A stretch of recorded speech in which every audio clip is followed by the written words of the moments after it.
we were in negotiations. Investing in real estate, they're winning, they're making money. What's up, everyone? Welcome to the Real Estate Educators Podcast, where we provide the education you can build on. We're back with Mike Jacka today. We are going to go through the market pulse again. So this is Q1 2024 and focus on the Twin Cities. So hopefully you get some value out of this episode. If you do, please give us a 5-star review and share it with your friend. So we don't need to introduce Mike necessarily because we've done that already on the last one. But if you want to quickly tell us, Mike, who you are, what you do, and then let's dig into some numbers. Hey, great. Thanks for having me on here, Kevin. Appreciate it. I am a full-time investor / entrepreneur. I've been in real estate in one form or another for, oh boy, going on 35 years now. Started right out of school. Got my first rental property. Had a few struggles in the beginning years, like a lot of people did. Especially when you're starting this all by yourself and you've got no resources. Right. I took me a few years, and then I connected with some other investors and started learning from them and networking with them. And once I did that, I realized there was so much more opportunity out there that even I was being exposed to because I was all by myself. So that's what really helped accelerate my career. And then in the early 2000s, I started MINREA, the Minnesota Real Estate Investors Association, and that's grown into one of the largest associations in the country. We're also not only one of the largest, we're also the premier one, where associations from all over the world are coming over and modeling from us. And in fact, we also help and provide the website services for about 70 different RIAs around the country. Right, so we've got our pulse in that, and I'm talking to investors and I'm talking to RIA leaders all over the country on a monthly basis, almost a weekly basis right now, because I also do a training for them as well. So, got my RIA pulse. is fantastic. That's a great organization. So if you're listening in and you haven't attended one of these, please do so. First one's free, and you could check it out. And if you like it, stick around. Yeah, and we got a great network of really good people who want to help other people because they want to give back because they've received help themselves, and they want to reach out and help other beginners and new people because it helps both of them. Because a lot of times the new people are one of the biggest fears I see from the new people is they're afraid to make an offer, because what if they make an offer and a seller says yes and now they're stuck with the deal? Exactly. Well, then you also have the other investors like myself who are busy running our business and managing our rental properties and, chasing down leads. And we just don't have time to find, go after everything. So I actually buy a lot from the wholesalers, and a lot of our members do that as well. So that's one of the things that really, that synergy we've created helps, because the experienced people want to help the beginners, because the beginners are the ones helping bring properties to the experienced people. And in doing so, that gains experience for the beginners. So it's just like a big circle that just keeps, growing and helping everybody else. So that's what we're here for, and that's what we're all about. Yeah, and I'm very proud of we do a one-day event out there. As you know, you've attended many of those. In fact, you've spoke at several. And we like to say it's the largest full day, one-day event in the cities, which it is. But your event is, just a couple hours, and it's even bigger than our full day event. And you do that, you're doing this on a monthly basis. So it's a great room to be in. Yeah. All right. Well, let's get started here, Mike. As I mentioned, I just got back from our trip out to Minnesota, flew in yesterday. We did the Real Estate Investor Success Summit. Sean had too much fun at the after hours mixer, networking it up, and is not going to make it today. He's not feeling too well. So you and I are going to go through this together. Now, at this event, Mike, I did a presentation, hour and 15 minutes on a macro level, what's going on in the economy. So we talked about defaults on mortgages and commercial debt. We talked about trouble in banking. We talked about the fight against inflation and interest rates and all of that stuff. What we didn't talk about so much is what's happening specifically in the cities, because we know that even neighborhood to neighborhood matters. So you said before we hit record here, you had something you wanted to share your PDF. So if you want to share your screen and walk us Yeah. through what's going on right now. So this is an overview of what's going on in the Twin Cities market. And this data that I'm pulling is free and it's available to everybody. I've just pulled it from the Minneapolis Area Association of Realtors, and they have a section on there for market data, and they have all kinds of different segments of data. So the one that I usually look at and the one that I'm mostly concerned is the monthly indicators, but there is a weekly one as well that it breaks it down and gives you a lot of data and the details. And then they also have one, like I think it's the weekly one where it really breaks it down, like right down to the per zip code. Because like even as Kevin had mentioned, that things are different city by city, market by market. They're even changing here. Like I got a rental property right now that the last probably 7-8 years, if I had to spend more than 2 or 3 days marketing it to find a tenant, we had problems. Wow. All right. Well, all right. Now I've had it up for about a month, and I've had some interest, but the interest is I've not been interested in the interested people. Let's put it that way. That's right. And not a single one of them has passed our pretty minimal qualification requirements, because we do tenant screening and background checks, and we have standardized requirements, and we take Section 8. And in fact, the ones that we've had come through were not even Section 8. They were in some different alternative programs that I'm learning are out there, which I wasn't aware of before. Like brand new ones. Well, I shouldn't say brand new to me, not necessarily brand new. They're just becoming, I think the need for these different types of alternative programs are becoming more demanding, that it's starting to become more noticeable to people like myself who have not been exposed to it much. I mean, I've dealt with a lot with Section 8 and and a lot of different things in real estate, but there's a few of these little niches that are just starting to pop up. And it's probably because of the way the economy is going that's driving some of these different factors. But then because of those factors, they also don't meet our requirements. So I'm struggling with one of our rental properties right now in an area that I've never struggled with before. That's interesting. Now, we in Colorado, we have I've experienced something very similar. So it's interesting to hear you say that. There's like 2 or 3 subsidized rent programs I've never even heard of that now we're taking them as tenants. So I don't know if maybe it's a national trend, or maybe they've just been around forever and we've never run into it, and maybe it's just total coincidence. But it's interesting because I'm experiencing the same thing.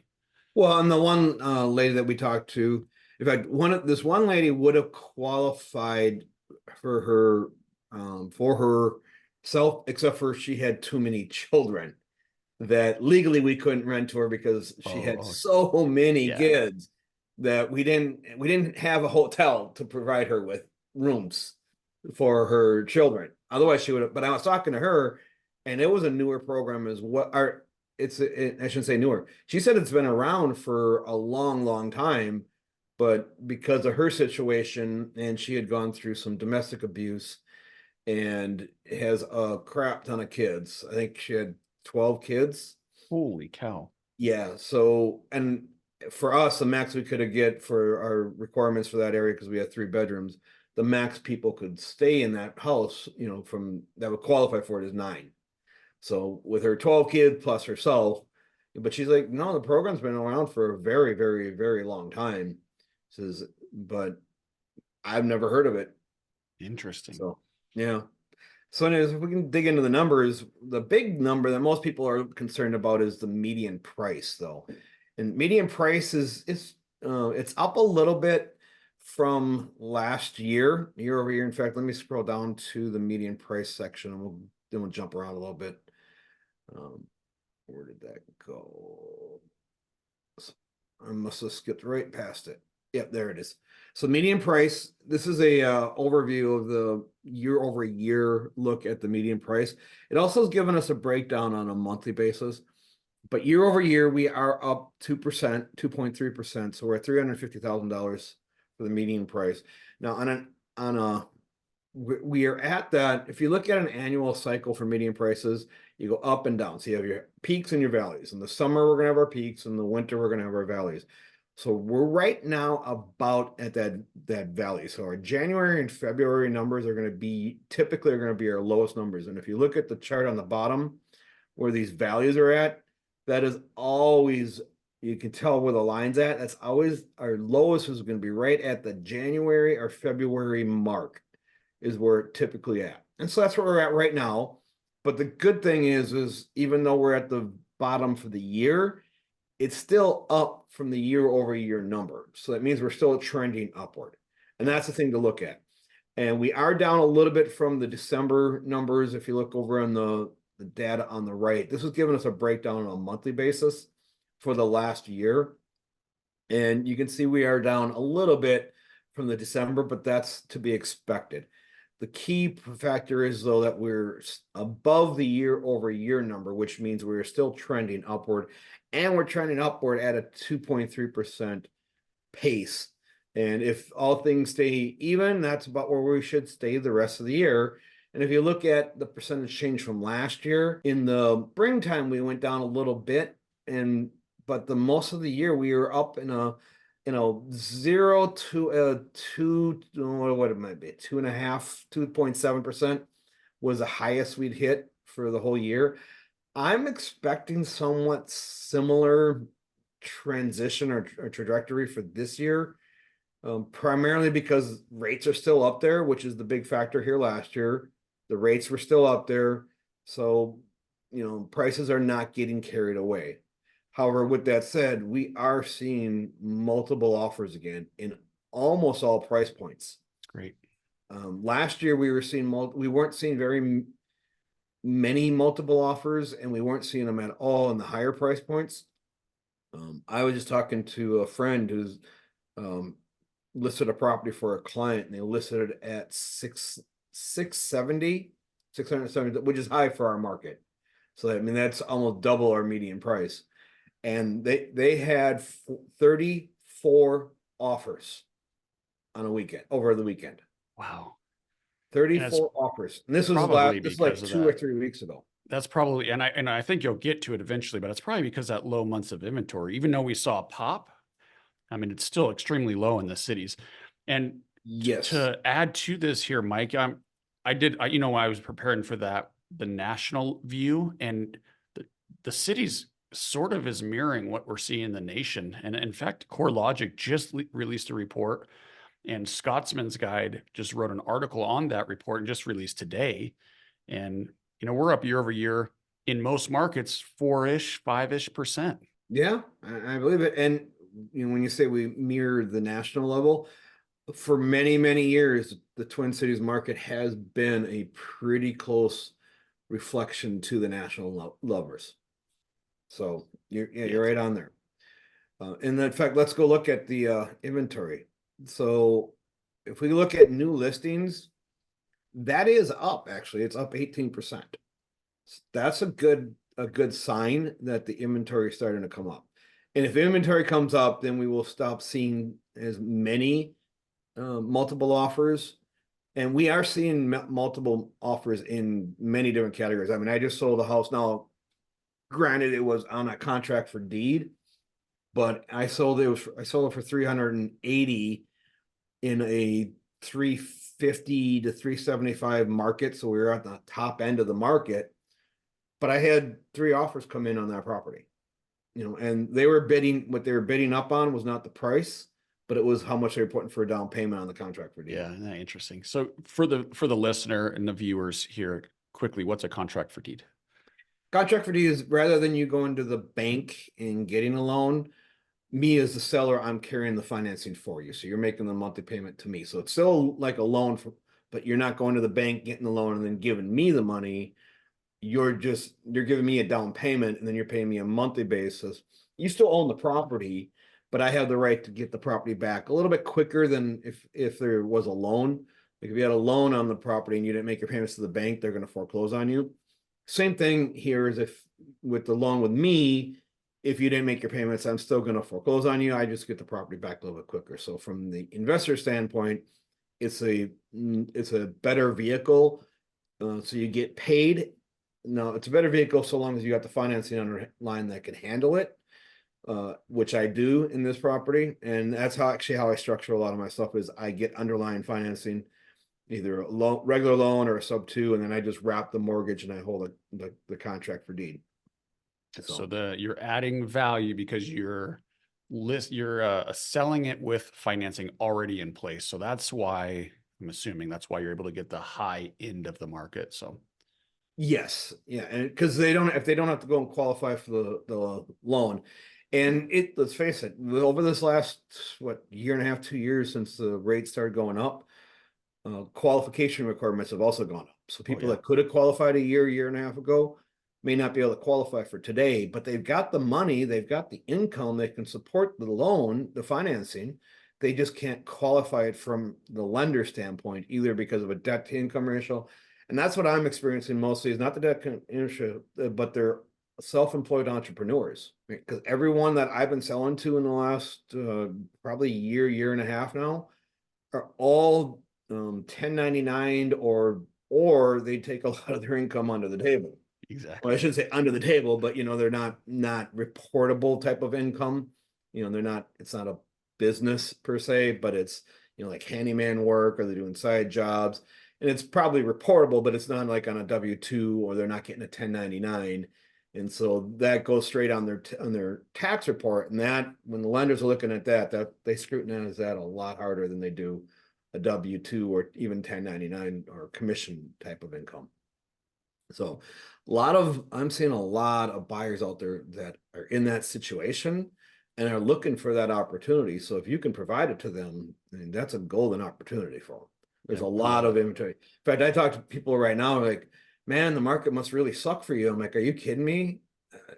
I'm having my best year ever, right? Well, maybe not ever, but I'm having one of my best years right now while everyone else is struggling. Of course, there's a couple of years there when everyone else was having their best years and I was struggling because of the way I do things is so much different. But way I do things really help or really work very well in this type of an environment. Yeah. Are you nimble enough to be successful in any market? That's the perfect reason to be going to monthly meetings like you offer. Like what's working right now, because the strategies do change. Oh yeah. Constantly changing. Like what I'm doing right now, I probably won't be doing it exactly the same in a year or 2 years from now. And definitely not what I was doing 2 years ago. 2 years ago, the only way we could buy properties is we either had to pay cash or we had to come in with some type of financing.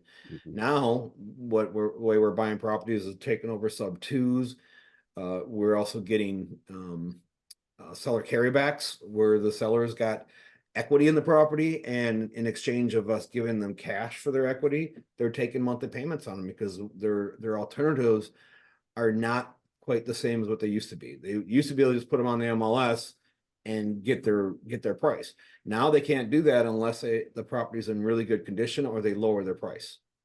Yeah, this is a theme that came up Saturday in the event. What's going to work right now? And it is a lot of the creative financing, Mike. And I know it's not going to surprise you, but for the listeners, when you have mortgages out there at 3% or under that, 30-year fixed, and then you go into an environment where you're lucky to borrow at 8% as an investor, and it's probably a little higher than that right now as we're recording this as an investor.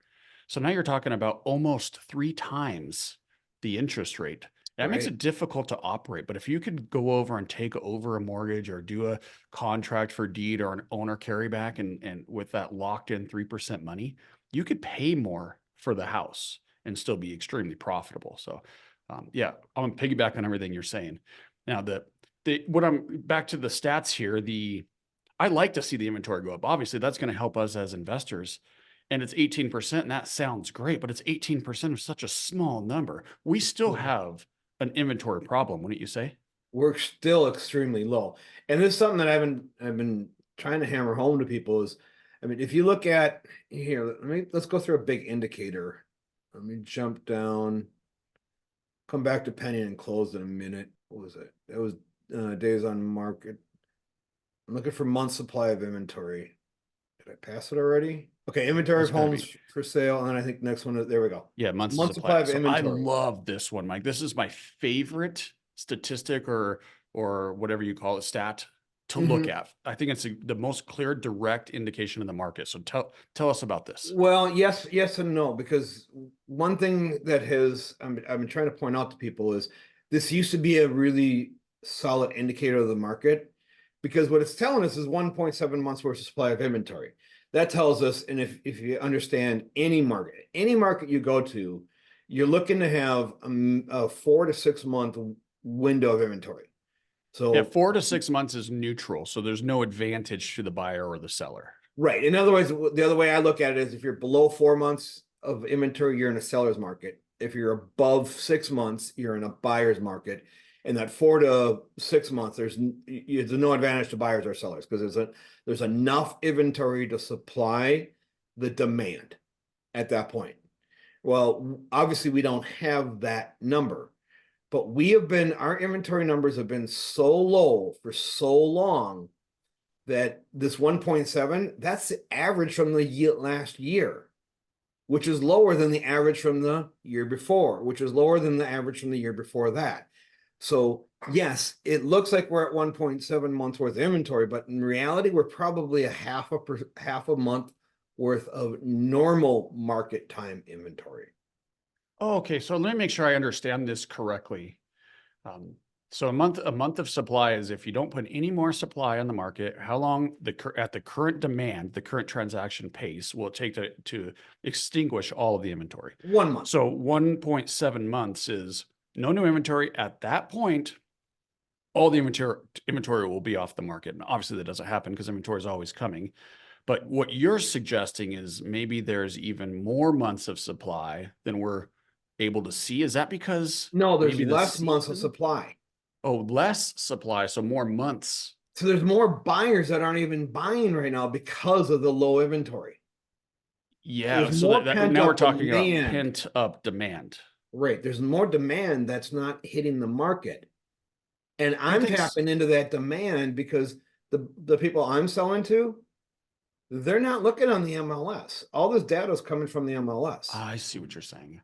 Okay, So there's gotcha. more demand out there than what the numbers are really reflecting, because the inventory has been so low for so long that these averages is looking like, I mean, we're up to 1.7 months worth of inventory at 6,200 inventory houses for sale. Right. So if assuming what you're saying is accurate, which I do agree with you, and I think there's even more pent up demand that we're not seeing because of the cost of capital. So we could talk about that also. But if that demand starts becoming realized, wouldn't that months of supply go down? Yes, that's what I'm saying. 'Cause Okay. another way to look at it is like right now we're at 1.7 months worth of inventory, which is based on 6,200 homes for sale in the Twin Cities right now. And I'm here to say that under a normal market situation, that 6,200 would reflect one or less than one in a normal market.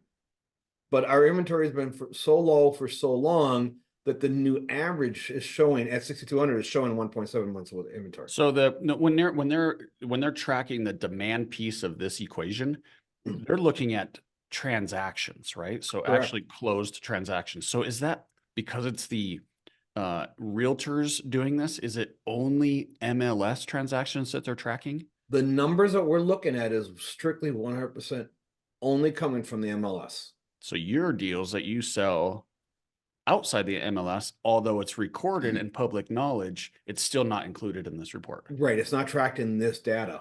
It's not tracked in the data that the general public sees. Got it. You know, companies like CoreLogic and stuff like that, they dig in deeper.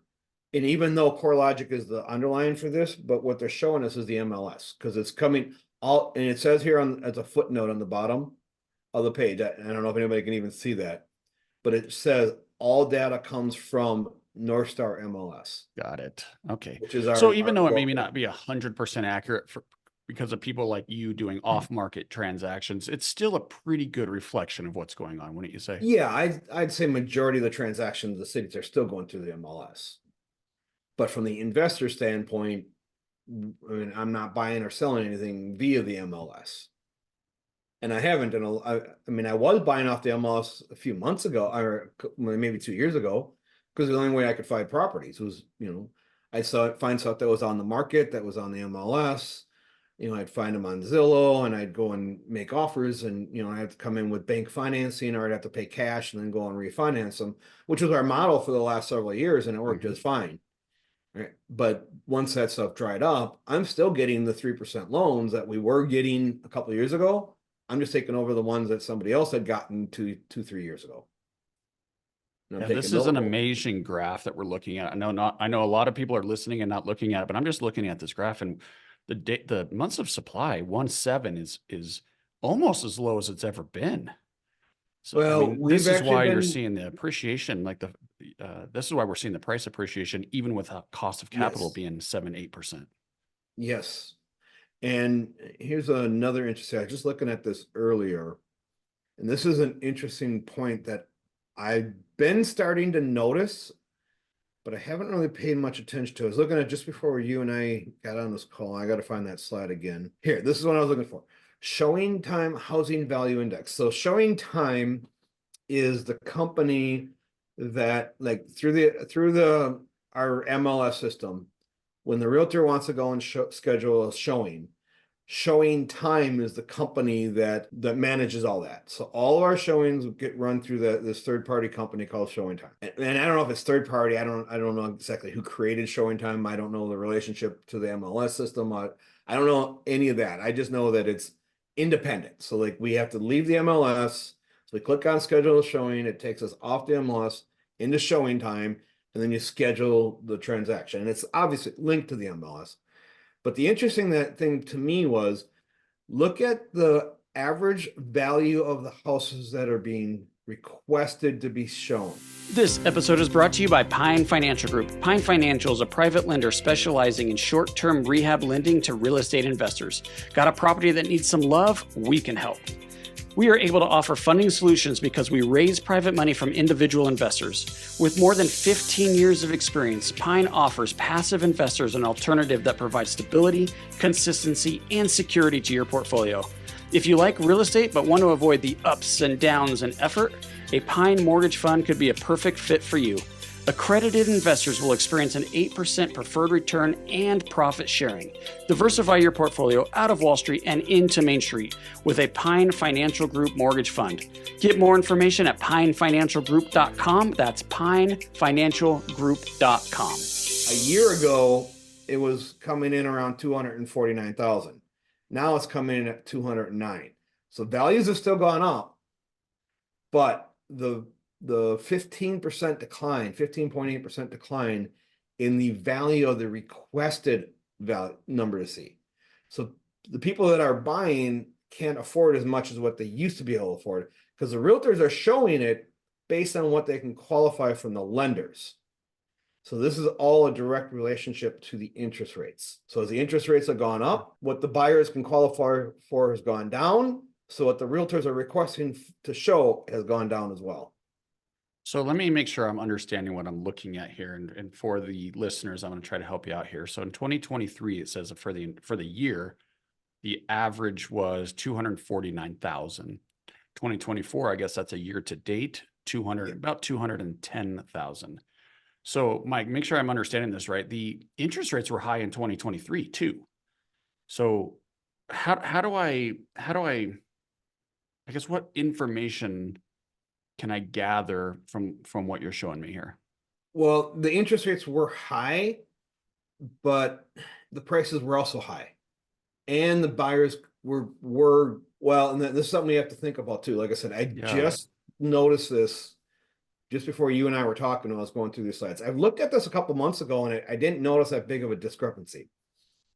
Right, but I'm wondering if there's might be something else going on. Are banks further tightening? Is it getting I'm tougher? thinking it's a combination of a few different things. One is it's getting harder and harder to qualify for the loans. And two, I think it has to do with jobs.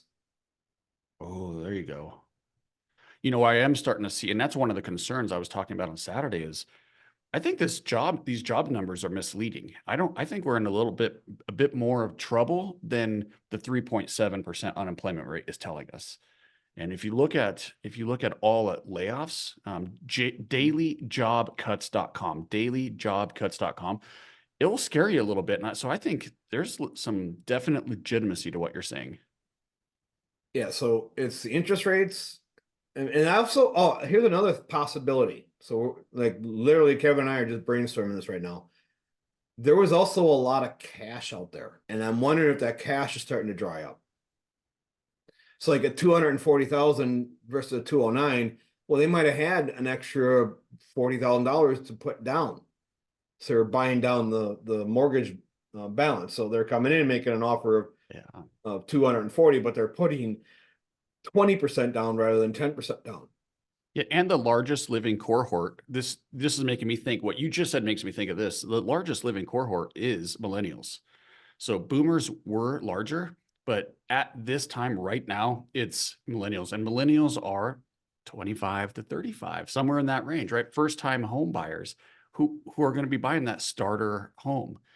And they're getting inheritances right now. The largest transfer of wealth between generations is happening right now. So that could be playing into it. Just a lot more first-time home buyers than we've seen before. Well, and that's something we can actually look at. Well, not so much the first-time home buyers, the finance, mortgage finance utilization rates. The So we're light looking at blue loan to line. values here, then it looks like what's the Well, loan this to is value? how this is a chart that shows what type of financing. Like this big blue line, this is going to be your conventional financing. So as of January, 65.9% of all transactions were financed conventionally in the Twin Cities. So if we just pick a line anywhere on this graph, if I add them all up, it would equal 100%. Correct. Okay. Yep. Actually, I've never actually done that, but I would assume it's going to be right at the 100%. Because you have the conventional, this gray line here is actually cash. Cash is 18.9%. So it has been going up. And then it looked like last month it was trending down, but it looks like it's bumped back up again. So And of then- the 5, for the listener, of the 5 types of way to fund a deal, cash is coming in at number 2 behind conventional. There's a big drop off here, 85, almost 86% down to 19%. But it's interesting that what you're pointing out here, a big number of cash buyers. And then this light blue line, that's FHA. And that actually dropped down to 8.8%. Because I was seeing this trend upward, like more and more buyers were going to FHA. And that leads to what you were saying. FHA is typically your first-time home buyers, where they have very low for down payment. If they have more than 5% or 10% or more, they're going conventional. Because it's cheaper overall financing for them to go conventional. It's also easier to qualify. But if they have low down payment and they need to get down to that 3.5% threshold, they have to go FHA. So this is a number that I've been telling people to keep an eye on. Once we start seeing that FHA number go up, that means the money's run out. That's so interesting. I love this chart. Here's one thing we know. FHA, of all the different types of way to finance, has the highest default rate. And the reason for that is the debt to income ratio is the lowest of all of these. So if we're talking about foreclosures and the foreclosure wave, Mike, that I sometimes hear it's coming, everyone get ready. Well, your highest defaulting loan that could create some foreclosures is only right now 9% of the loans. And it's, interesting you say that FHA has the highest default rate, and you said it's because of the lowest down payment. I believe, no, not the lowest down payment, because VA has the lowest down payment. But Yeah, their so default rate is under 4%. The FHA, I was just looking at this, it's almost 10% default rate right now. Okay. It's Well, I was staggering going to say difference. there's another reason why the default rate is a little bit higher for FHA than it's not so much the cash down payment. It's a DTI, is what I said. Oh, DTI. I thought you said down payment. Okay, the debt to income ratio. Yeah, I think the FHA, they have a 3.5% down payment. So it's a little tiny small down payment, fine. But it's not the down payment that creates defaults, because we know that because VA has one of the lowest default rates and there's a 0% down payment requirement. Yeah. But VA has like a 45 or something. Don't fact check me. I don't know the exact number, but it's in the 40s% DTI, while FHA is under 40 and significantly, like 37 or something like that. Yeah, I was gonna say debt to income ratio, but that plays into something a little bit more to what my point is that, and my point is that you're gonna see more default ratios in the FHA because they're first-time home buyers, not Oh, that's a good because point of anything too. else. Good First-time point. home Yeah. buyers, I mean, they sometimes don't actually understand exactly what they're getting into, and they're strapped for cash. So if they have, which goes to your debt to income ratio, not so much the down payment ratio, but the debt to income ratio, and they're typically not going to be financially astute yet. They're in that learning curve, is the way I look at it. They're in the beginning phases of actually becoming financially responsible, but not all of them are there yet. And if they see that, that blip in their finances, and the easiest thing for them to do is just shut up, stop doing anything, stop paying anything, and walk away from all responsibilities, because they haven't realized the long-term consequences of that yet. But if they've done that once, now you're a move-up buyer and they've got a little bit more capital, that's where they start moving into the conventional, because they've been there and they've done it once before. They've been through that. I mean, a lot of us have been through that hard times when we were in our early 20s and maybe in our early 30s, because we didn't understand the financial consequences of what we were getting ourselves into. And our only solution at that point was to just walk away from it. But the further we go, with the more knowledge and more understanding we have of it, the more we second guess a decision before getting into it. Yeah, and that's interesting. Maybe there's more foreclosures coming than I even give it credit for, because what you're saying, they're not financially responsible as much. And we know we have record credit card debt and record interest rates on the credit card debt, and now we're starting to see credit card defaults. The mortgage defaults might follow, and if that's the case, it's this buyer, right? The less sophisticated that you're describing. That might be but look at how low, even if that was the case, look at how low that number is. I know, that's, I guess, back to my original point. I don't see a foreclosure wave coming. There's just not enough inventory. There's too much demand. I mean, we could look at mortgage defaults. It's a leading indicator for foreclosures. Those are super low. In fact, those are record lows right now. Well, and the last time there was a foreclosure wave was because most of those people got the loan and they didn't need it. They didn't qualify for it, and they could never afford it in the first place. Right. That's not the case today. It's not easy to get a loan. It has not been easy. Even when the rates were down in the 2.5%, 3%, it still wasn't easy to get a loan. Right. You still had to qualify for it. You still had to prove that you had the income. But back the last wave, most of those people that got foreclosed on never had to prove anything. All they had to do is prove that they were alive. Yeah, I was borrowing that money. I might have been part of the problem. We all were, because we had no other choice at that time. And that's just the way it was. It was that way for so long that that's what caused the problem. And most of us have come through that and realized the irresponsibility of that. And even if they did get to that point where, hey, here's free money, most of us that have been through it once, we're not going to do it again. It was only the new people that were not through the 2008 crash that would say, yeah, give me that free money, where most of us would not do that again. And as evidence of the fact that when you didn't have to make your mortgage payment during COVID, the people that I talked to that didn't make their mortgage payment during COVID were the people who were not in real estate prior to 2008. That's right. Everyone that was in prior to 2008 made their payments all the way through COVID, and they're doing very well right now. But I'm buying from investors right now. I think in the last year, I bought 3 properties from investors who did not make their payments during COVID and were not in real estate prior to 2008. Makes sense. They're getting wiped out. Yeah, sucks. Okay, anything else on the Twin Cities data? I love the months of inventory. I love one thing about the Twin Cities I find very interesting is its definite seasonality. It's more pronounced there than some of the other markets we work in. Oh yeah. Is there anything else that we should be looking at? Like, are you concerned at all? How do you feel about it overall? Overall, I feel good about the market. Even our pending sales have gone up this month, so that's a good sign. We're up 8% year over year for our pending sales. Even month over month, if you look at December into January, that went up month over month. Mm-hmm. So I feel good about it. the wild card is going to be, and you and I talked about this the last time too, because I think the last time we did the market update here was right after the last Fed meeting, or the last big Fed meeting. And everyone else all came out and said, oh, the Fed's going to drop the rates 3 times next year. And you and I made those comments that they never said that. They hinted that they could if things kept going the right direction, and the markets reacted positively to that, and the stock market rallied and mortgage rates came down. But look what's happening now. People are starting to second guess that and say, well, are we really going to get it? Maybe there's going to be some rate increases now.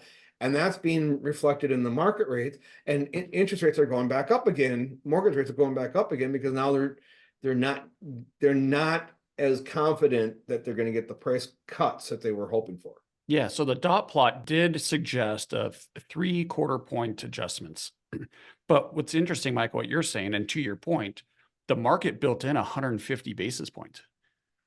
Somehow they heard 150 basis point decrease. Now, obviously, we haven't seen any yet, and I think it's a 3% chance we'll see it here in March. But I think the market still has priced in 3 cuts still.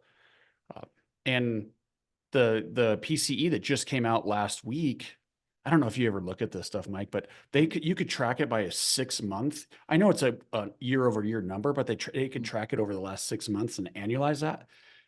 It was at 1.9 in December, and now in January it came out to 2.5% is the core PCE number if you look at a 6 month. So it went from below their target, which core PCE, I don't want to get too into the weeds here, but that's the number that they're looking at when they say 2%. Yep. So it was at 1.9. So they had already won the fight. And now this last month, the one that just came out last week is 2.5. So who knows? I'm with you. I don't know that I'd be counting on rate cuts. That's why I'm saying that in the core CPI went up, and nobody expected that. Yep, that was. They're all, well, I shouldn't say that.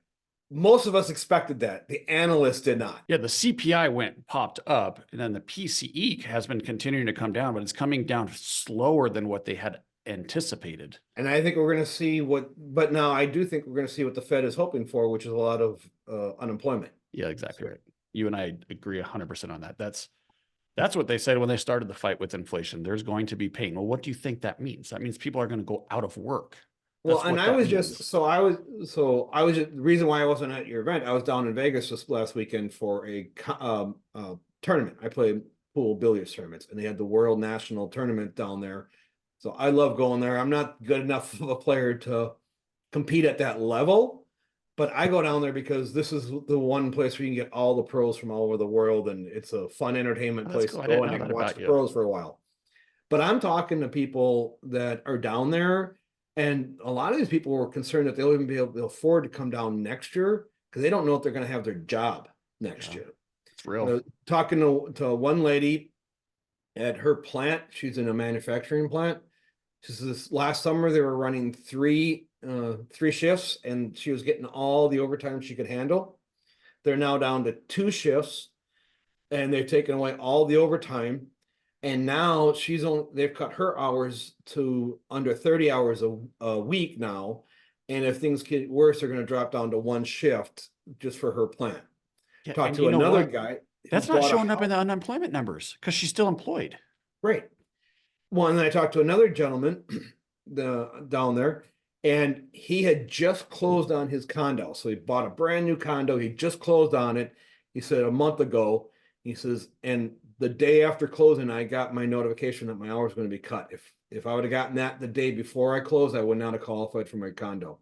He says, I can afford the payments, and even, my wife makes good enough money. He says, but if, I did not expect that. And that kind of makes me concerned about where our company is going. And I'm hearing stories more and more like that around the country. So those are the things that we got to keep an eye out for. And I think that could be the big story this year is the unemployment numbers going up, which will make the Fed happy, and they'll cut rates. You're going to have to see that for rates to get cut. I believe that. I still think we're going to see rate cuts this year. I'm just guessing here. But for that to happen, we have to see the job market change. It's just too strong right now. Yep. I agree. It's coming. All right. Any final thoughts here? We're about what, 45 minutes in? No, other than, a lot of people are concerned that the market's gonna crash and they're waiting for the foreclosure wave. And, they're sitting on the sideline waiting to see what's gonna happen. And like, this is probably one of the best times you guys can get in the market. Just gotta be cautious and don't overpay. And if you can stay in that first time home buyers market price range and can provide housing for people who can't quite qualify for a mortgage the traditional way, there's huge demand for it out there. Just get creative and get alternative and connect with your local RIA and learn what's going on and what's happening in your market, because there's stuff going on in every single market right now, and there's investors making a killing right now. Yeah, I would love to hear what your thoughts are, what I'm about to say, because this is not necessarily something that we all are going to agree on.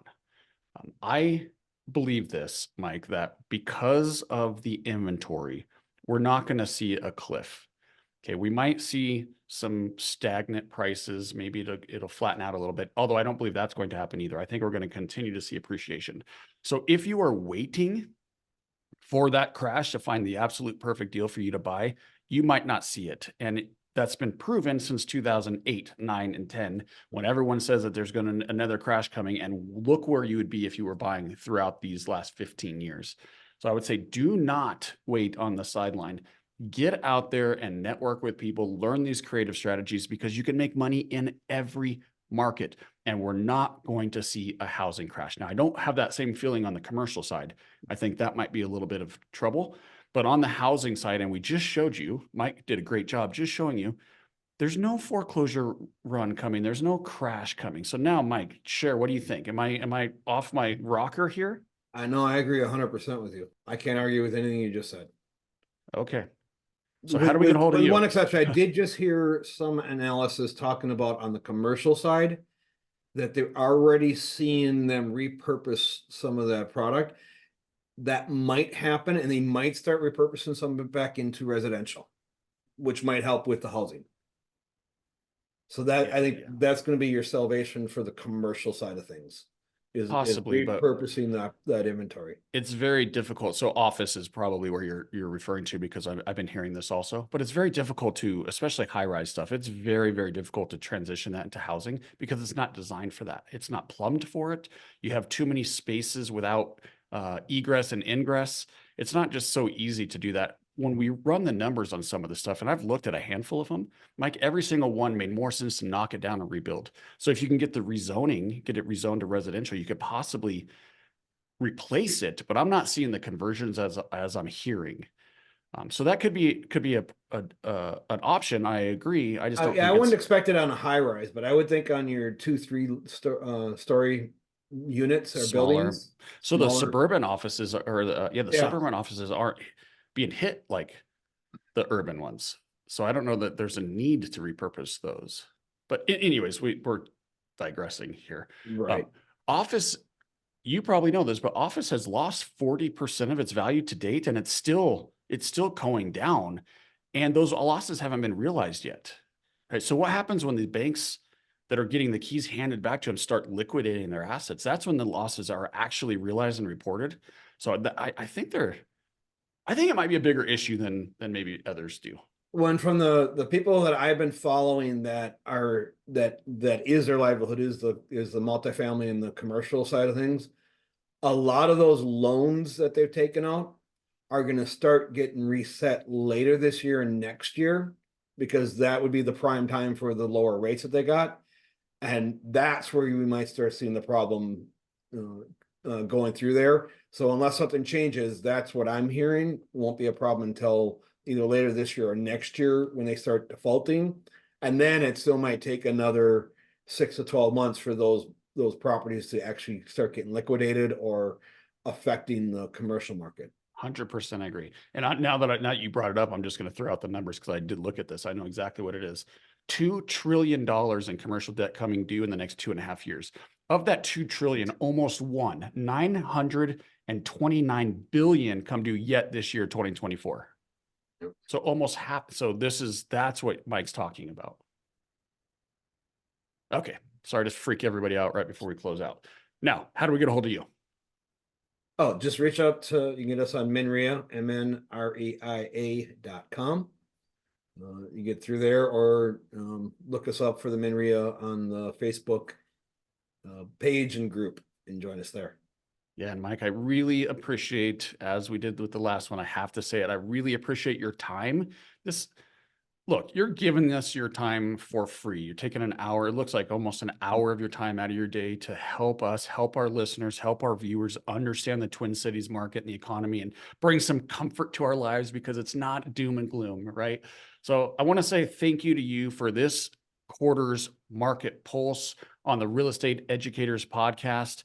Unless there's any final words, I'm just going to close out with this. You guys, this is a good time to buy. Every time is a good time to buy if you're doing it right. Learn from somebody like Mike. Hope you're having a fantastic day, and we'll catch you on the next one. Hey guys, I hope you enjoyed this episode as much as I did. If you did, please be sure to follow and leave us a review. Oh yeah, and tell a friend.